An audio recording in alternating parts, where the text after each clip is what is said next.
إن الحمد لله نحمده ونستعينه ونستغفره ونتوب إليه ونعوذ بالله من شرور أنفسنا وسيئات أعمالنا من يهده الله فلا مضل له ومن يضلل فلا هادي له وأشهد أن لا إله إلا الله وحده لا شريك له وأشهد أن محمدًا عبده ورسوله صلى الله عليه وآله وصحبه وسلم تسليمًا كثيرًا أما بعد أيها المؤمنون إن الفتنة أمرها خطير وهي شديدة على الإنسان حتى بلغت أن تكون أشد مما يجد الإنسان فيه شدة لا يختلف اثنان في شدته القتل الذي من قام به متعمدا وظلما فكأنما قتل الناس جميعا وجزاؤه جهنم وغضب الله عليه ولعنه ومع هذا الفتنة أشد من ذلك كله لأنها تدمر أغلى شيء يملكه الإنسان دينه الذي يتقرب به إلى الله زلفى قال الله تعالى والفتنة أشد من القتل. Oh, vous croyants, l'épreuve de la subversion, al-fitna, est une chose grave. Elle est difficile à supporter pour l'être humain, si bien qu'Allah l'a qualifié de plus sévère encore que ce qu'on considère unanimement comme étant une dure épreuve, le meurtre. Celui qui tue délibérément et injustement, c'est comme s'il avait tué toute l'humanité. Sa rétribution est l'enfer, la colère d'Allah et sa malédiction. Pourtant, la fitna est pire encore, car elle détruit la chose la plus précieuse que possède l'homme, sa religion, par laquelle il cherche à se rapprocher d'Allah. Allah a dit dans le sens du verset, la subversion, la fitna, est plus grave encore que le meurtre. وَعَلَمْ رَحِمَكَ اللَّهُ أَنَّ كُلَّ مَا يُبْعِدُكَ عَنِ اللَّهِ وَدِينِهِ فَهُوَ فِتْنَةٌ لَكَ فَاحْذَرْهَا. قال الله تعالى واعلموا أنما أموالكم وأولادكم فتنة وأن الله عنده أجر عظيم. وقال جل شأنه في عطائه لعبده بعد ضراء مسته ولم يشكر الله على نعمة السراء بعد ضراء بل مدح نفسه وابتعد عن الله وشكره.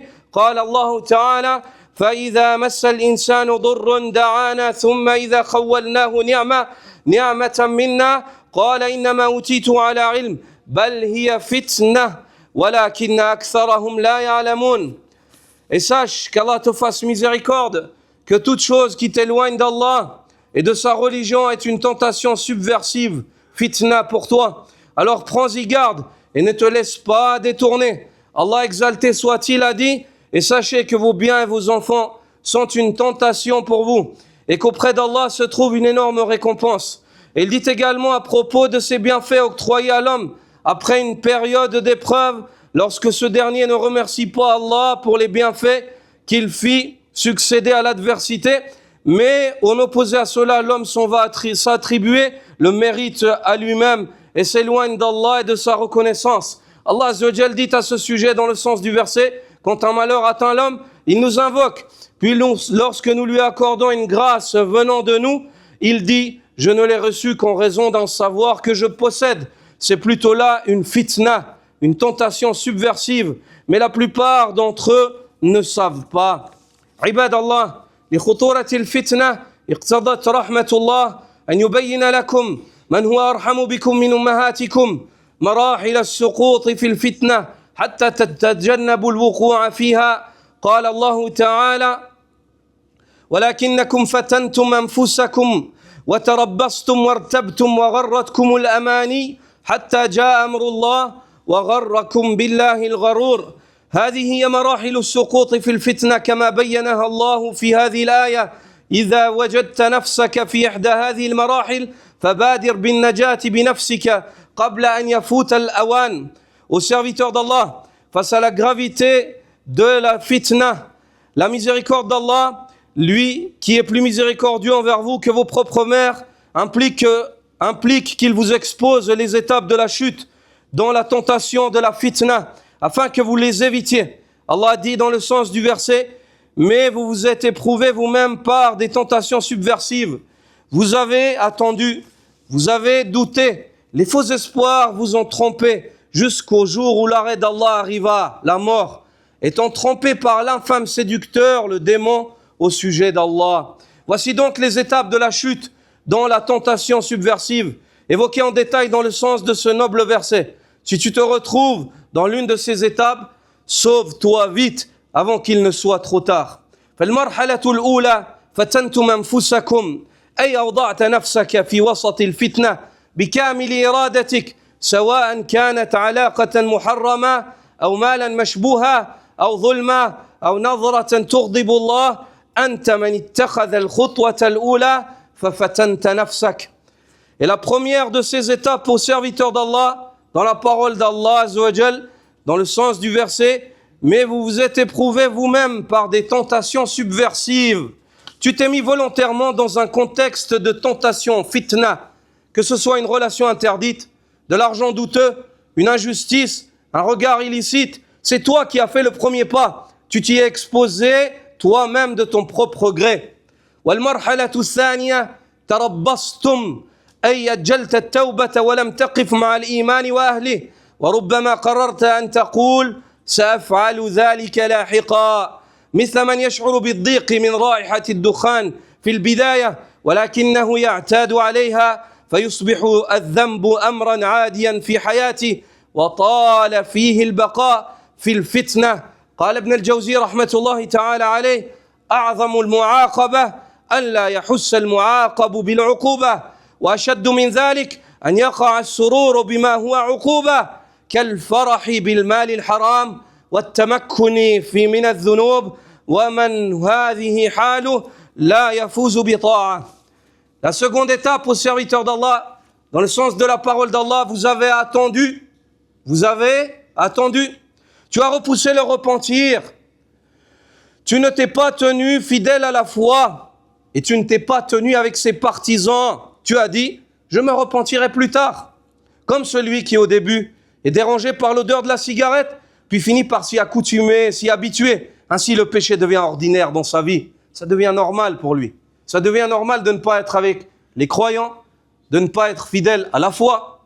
Son cœur n'a plus de jalousie vis-à-vis de cela. Ibn al-Jawzi rahimahullah dit, le pire châtiment, c'est que l'on ne sente pas qu'on est châtié.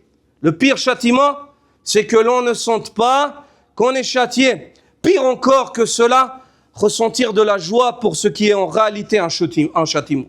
Et pire encore que cela, le fait que tu fasses des choses, tu es joyeux. Tu es joyeux de commettre ce haram. Tu es heureux. Tu dis c'est bien. Ah, je suis bien. Wallahi l'azim. Ça, c'est le pire des châtiments. C'est pire encore. Car tu es dans le haram, tu es dans l'enfer. Quand tu fais ça, tu es en enfer. Quand tu fais cette chose interdite, à la base, toi, tu as pris toutes les causes pour être châtié. Tu n'as pas pris les causes pour te sauver. Quand tu as fait ce haram-là, toi, c'est toi-même qui as décidé d'aller en enfer. Si Allah veut te pardonner, il te pardonne. S'il veut te châtier, il te châtie. Walakinnaka akhadta as-sabab litu'adhab wa tu'aqab. Quant à toi, tu as pris la cause entière pour être châtié. C'est toi qui as décidé. Donc ça, c'est la pire des choses. Le fait que l'homme il fasse une chose haram, il est heureux. Il dit, ah, mashallah, t'as vu, je suis bien, j'assure. Tu fumes ta cigarette, t'es content. Tu fumes ta drogue, t'es content. Tu commets le zina avec cette femme. Pendant quelques secondes heureux, t'es content. Allah, sois content de ton châtiment. Sois heureux de ton enfer. Sache que l'enfer t'entoure de toutes parts à ce moment-là. Wallahi wa rabbil Kaaba. Sache-le, yaqinan. Je prends ma responsabilité, je t'informe, et je ne parle pas sur l'effet des passions de mon propre chef. Ce que j'ai trouvé dans le livre d'Allah et la sunna du prophète sallallahu alayhi wa sallam. Sache que dès ce jour-là, tu es averti. Chaque fois que tu fais ton haram, sache que chaque fois que tu fais ton haram, tu t'approches de l'enfer, tu t'entoures de l'enfer. À toi de choisir combien tu veux y rester ou quand est-ce que tu veux le quitter. À toi de choisir. C'est à toi que revient le choix après cela. Donc, dit Ibn al-Jawzi rahimahullah, il a raison. Le pire des châtiments encore, pire que celui, le fait d'être châtié et de ne pas savoir, c'est le fait d'être châtié, d'être heureux d'une chose par laquelle tu pourras être châtié et de sentir de la joie et du bonheur pour cela. Comme se réjouir d'un gain illicite ou de la facilité de pécher. Certains parents disent, t'as vu, j'assure, t'as vu, moi, je plais aux femmes, ou t'as vu, j'arrive à me faire de l'argent facilement. Il est heureux, il est fier de ça, miskin. Espèce d'idiot. Ya Rabbi. Espèce d'idiot. T'es heureux de ça? T'es heureux? T'es heureux que le feu de l'enfer, il te châtie. T'es heureux qu'Allah Azza wa Jal te châtie un jour. Sois heureux, continue à être heureux.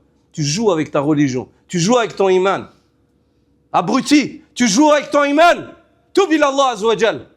Repends-toi à Allah avant que l'ange d'Allah Azza wa Jal vienne et saisisse ton âme rudement. Repends-toi à Allah Azza wa Jal. Tu penses échapper à Allah, tu penses te manquer d'Allah. Toub ila Allah. Et le pire de cela, c'est que c'est des personnes qui disent La ilaha illallah, Muhammadur Rasulullah, je veux le paradis. On ne dit pas qu'ils ne sont pas musulmans. Non, wallah. Mais on dit que leur foi, elle est basse. Et ils négligent leur iman. Et qu'ils ne sont pas conscients. Ils ne sont pas conscients. Ils disent, je veux aller au Jannah, ils marchent vers l'enfer. Yuridu al-Jannah. Yaz'um annahu yuridu al-Jannah wa yattajihu ila an-nar. Il prétend vouloir aller au paradis, il marche en enfer. Subhanallah. Aïna al-aql? Aïna ad-din? Où est la religion? Où est la raison de cet homme-là? Il dit comme se réjouir d'un gain illicite ou de la facilité à pécher. Celui qui est dans cet état ne pourra jamais obéir. Celui qui est dans cet état, qui se réjouit avec le haram, Allah Azza wa Jalla, il l'éloigne. Jusqu'au jour où il se repent, sincèrement. والمرحلة الثالثة وارتبتم بعد أن أصبحت الفتنة مألوفة يبدأ الشك يدخل قلبك فتصبح تشعر بأنك ضائع وتبدأ تشك في دينك فتضيع ظاهره شيئا فشيئا فتترك يوم صوم أو مال زكاة أو وقت صلاة وقد يبلغ الأمر أن تشك فيما ينبغي أن تعقد عليه قلبك من أمور الغيب والمآل فنعوذ بالله من هذا الحال وأسأل الله إصلاح البال. La troisième situation et la troisième étape, c'est dans la parole d'Allah Azza wa Jal, dans le sens du verset, vous avez douté. Une fois habitué à la tentation, le doute s'installe dans ton cœur. Tu te sens perdu, tu commences à douter de ta religion, tu abandonnes progressivement la pratique.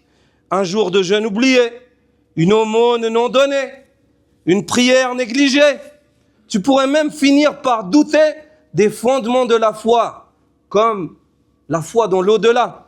Nous cherchons refuge auprès d'Allah contre cela. والمرحلة الرابعة وغرتكم الأماني أصبحت تتعلق بالدنيا وملذاتها وتنسى الآخرة ولم تعد تفكر في الجنة ولا تخاف من النار وتعيش في الأماني والتسويف إلى أن يأتي أمر الله والزائر الذي لا بد من استقباله ولا مفر منه الموت فتندم حين ذاك ولا ينفع الندم حتى قال الله تعالى حتى إذا جاء أحدهم الموت قال رب ارجعوني لعلي أعمل صالحا فيما تركت كلا إنها كلمة هو قائلها ومن ورائهم برزخ إلى يوم يبعثون. La quatrième étape, dans le sens de la parole d'Allah, les faux espoirs vous ont trompé. Tu t'accroches à ce bas monde, à ses plaisirs, tu oublies le paradis, tu ne crains plus l'enfer, tu vis dans le rêve, dans l'illusion d'un repentir futur, jusqu'à ce que te vienne la mort, le visiteur inévitable. Tu regretteras alors, mais le regret sera sans valeur et inutile. Allah dit, dans le sens de sa parole, lorsque la mort se présente à l'un d'entre eux, il dit, Seigneur, rends-moi à la vie, afin que je puisse accomplir les bonnes actions que j'ai délaissées. Sur mon pas, il lui est dit, ce ne sont là que des mots, ils en seront empêchés jusqu'au jour où ils seront ressuscités. والمرحلة الخامسة وغركم بالله الغرور الشيطان أوهمك أنك تستطيع التوبة في أي وقت ولكن فجأة يأتي أمر الله فتكتشف أنك ضيعت حياتك في أوهام فقد جاء هذا اليوم الذي حذرك الله منه في قوله فاليوم لا يؤخذ منكم فدية ولا من الذين كفروا مأواكم النار هي مولاكم وبئس المصير.